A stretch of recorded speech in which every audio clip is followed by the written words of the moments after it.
A mensagem de hoje tem por tema a dor da remoção.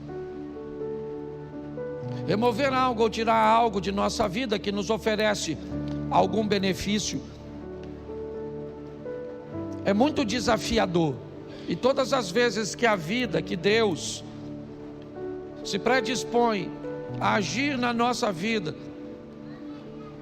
para que algo ou alguém seja removido dela, essa remoção, ela vai causar dor, por medo, por sentimento de posse, ou simplesmente por conforto, porque na maioria das vezes, quando algo precisa ser retirado da nossa vida, essa remoção, ela vai nos trazer algum desconforto, alguma dor.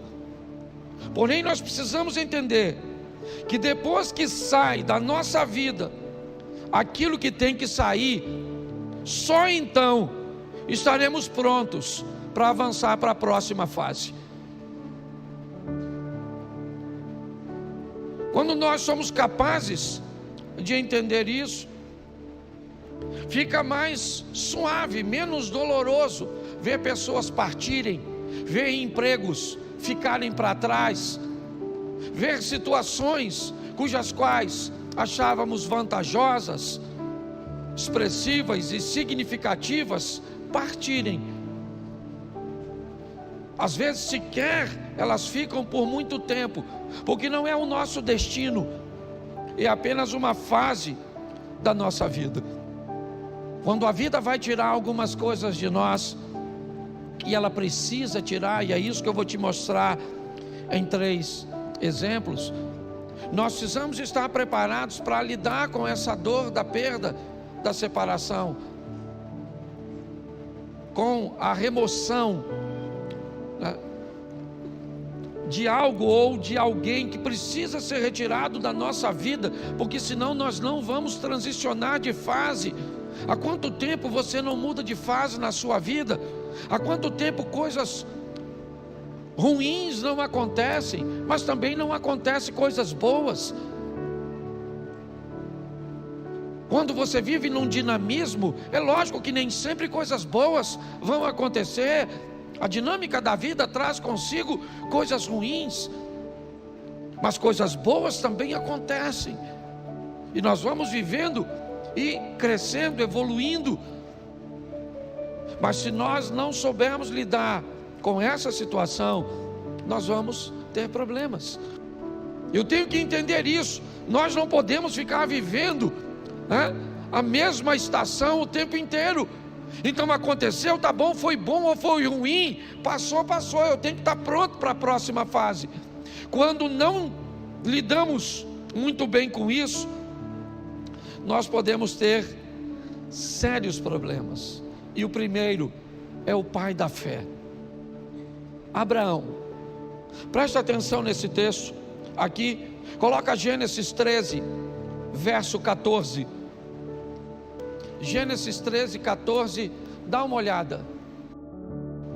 Isso, o Senhor diz a Abrão, depois que Ló separou dele, ou se separou dele: olha para mim, e eu confesso a vocês, que fora a sensação de ver seu sobrinho enriquecer, Ló não traz mais nenhuma alegria para a vida e ministério de Abraão, nenhuma. Se você for olhar a história, é só problema, é só dificuldade, é só adversidade, até que chega um momento que Deus diz: Abraão, não tem mais como. E aí entra o verso, coloca o verso 13 por favor, desse texto. Ora, os homens de Sodoma eram maus e grandes pecadores contra o, verso 14, disse o Senhor a Abraão, depois que Ló se separou, ergue os olhos e olha desde onde estás para o norte e para o sul, para o oriente e para o... Vamos lá. Porque toda essa terra que vês, eu te a darei a ti e a tua para... Preste atenção, isso só acontece depois que Ló vai embora. Olha só, Abraão era rico, sim ou não? Sim. Foi a riqueza e a prosperidade que fez com que os poucos recursos da terra não fossem suficientes para sustentar os 2 rebanhos. Há uma briga, um litígio entre os pastores de Ló. Então Abraão diz a Ló: escolhe para onde você vai, escolhe, decida para onde você quer ir. Note que Abraão não está preocupado com a direção, ele está preocupado com a companhia. Enquanto Ló caminha para Sodoma e Gomorra, lembra o verso 13? O que tinha lá? Homens que viviam em grandes pecados. Abraão não. O caminho de Abraão era outro, a rota de Abraão era outra. Abraão estava disposto a andar com Deus, era isso. Quando olhamos essa história, o que descobrimos? Que o pai da fé estava apegado e tinha dificuldade de se libertar de coisas, e aqui de laços familiares. Entenda o que eu vou falar agora. O corte do cordão umbilical, o rompimento da sua vida para com a sua família, para viver a sua própria história, precisa acontecer. É importante que você entenda isso. Existe uma nova fase para você, e você precisa estar pronto a retirar ou a permitir que isso aconteça. Se dependesse de Abraão, ele não tiraria. Mas a prosperidade dos dois foram tanta que a terra está dizendo para eles: vocês não têm como viver juntos. Então ele diz: então você vai embora. E o texto diz que assim que Ló sai da vida de Abraão, Deus disse: agora levanta os teus olhos e olha. Agora dá uma olhada. Agora não há limite. Finalmente eu posso fazer na sua vida tudo aquilo que eu sempre quis fazer. Só não conseguia fazer antes porque você ainda estava aprisionado. É importante, eu não sei qual é a prisão ou aquilo que precisa ser removido da sua vida. Eu sei que tem coisas, e principalmente quando o assunto são questões familiares, principalmente, é romper com uma mãe para dar um outro nível para o casamento, é romper com um filho para dar um outro nível para o casamento. Pare e pense. Muitas vezes nós precisamos, não é abandonar, não. Você vai ver o que Abraão ainda vai fazer mais à frente. Mas é importante que nós entendamos isso, que depois que Ló sai da vida de Abraão, as coisas tomam um rumo totalmente diferente.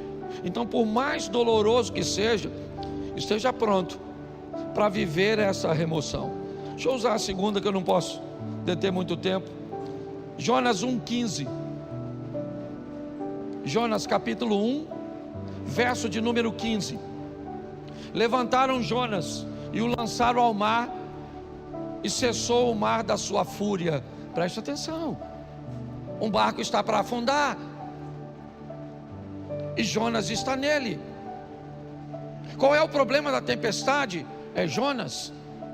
Qual é o motivo de tudo aquilo que está acontecendo? É Jonas. Por que Jonas está ali? Porque o capitão do navio está ganhando dinheiro com Jonas. Jonas está ali porque comprou uma passagem. Jonas está ali porque tinha uma grana para comprar uma passagem para entrar nesse barco. Mas ele é um desobediente, tá certo? Mas ele está trazendo dinheiro. Mas eu não sei quem ele é, tudo bem, não quero saber. Ele está trazendo uma grana, ele está trazendo uma lucratividade, e pautado nessa lucratividade, eu não sou capaz de selecionar quem entra na minha vida. Deixa eu fazer uma pergunta para você: quanto custa para entrar na sua casa? Quanto custa para entrar na sua família? Quanto custa? Qual é o preço de um ingresso da sua intimidade? Pare e pense. Por causa da entrada de Jonas, o capitão do navio, que não é profeta, ele não desobedeceu a Deus, não. Ele cometeu algum pecado quando vendeu o ingresso do barco dele para o Jonas? Sim ou não? Claro que não. Mas não interessa, tem alguém dentro da vida dele, tem alguém dentro do barco dele que está trazendo aquela tempestade. É só uma questão de tempo até ele afundar. Você sabe o que ele faz, o capitão do navio? Ele pega toda a carga e joga fora. Ele precisava perder a carga? Não, o problema era a carga, o problema era Jonas. Mas ele perde a carga, porque pessoas perdem aquilo que não precisava perder, quando não querem tirar o que precisa ser retirado. Você não quer tirar esse comportamento? Então tá bom, perde o casamento, perde a intimidade, perde a paz. Mas sabe por que Jonas saiu do barco? Porque o capitão procurou. O capitão está procurando, me parece, alguma coisa para jogar fora. O que ele quer é aliviar o barco, já perdeu a carga, é verdade, mas a tempestade continua. Então ele vai no porão, ele desce no porão do navio. Eu já falei isso aqui, ele desce no porão do navio, e lá no escuro do porão, deitado num lugar, está o Jonas. Porque aquilo que às vezes vai te levar para o fundo, não está na luz no convés, está no porão, escondido, quietinho. O que ele está estabelecendo em você, um comportamento, uma postura comportamental que destrói seus relacionamentos, que impede você de ter relacionamentos sadios. Mas quando ele procura, a Bíblia diz: aquele que pede recebe, aquele que busca acha. Então ele não está buscando, ele achou, pegou o Jonas, levou o Jonas no convés, o interrogou, e Jonas disse: não era para eu estar aqui, era para eu estar onde? Em Nínive, cumprindo a minha missão. E agora? A tempestade está lá, Jonas diz que ele é o culpado. Mas e agora? O texto diz que o capitão está com medo de jogar Jonas fora. Quem é esse cara? Não é quem ele é a missão que ele precisa executar. Não tem a ver com ele, é com o propósito de Deus na vida dele. Ele se torna importante por causa do propósito. E aquele homem olha e diz: eu não vou remover esse cara do meu barco, eu estou com medo de jogar esse cara fora.